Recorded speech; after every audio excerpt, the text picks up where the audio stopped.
Surrender కావాలి అంటారు. Surrender ఎప్పుడు అవుతుంది? స్నేహాన్ని పెంచుకున్నప్పుడే సరెండర్ అవుతుంది. When can you surrender? When you develop friendship, you can surrender. ఈనాటి ఫ్రెండ్షిప్ ఆ విధంగా లేదు, దీనికి విరుద్ధంగా ఉంటుండాలి. The modern friendship is not of this nature.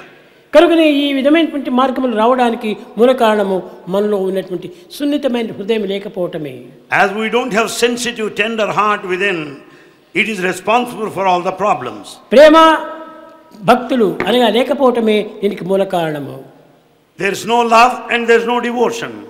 కనుకనే మనకు ప్రేమ ఉండాలి. Love is essential. అందరి యందు ప్రేమను మనం ప్రదర్శించాలి. We have to exhibit, demonstrate ప్రేమను love. అందించాలి. We should share love. ప్రేమను అందుకోవాలి. We have to receive love. కేవలము వన్ వే ట్రాఫిక్ కాదు, కేవలం తీసుకోవడానికి మాత్రమే సిద్ధంగా ఉంటున్నాం ఈనాడు. This love is not one-way traffic. Today we are prepared to receive only. Take and give, take and give. నువ్వు ఇచ్చుకోవాలి, పుచ్చుకోవాలి. It should be by-way channel. Take and give, take and give.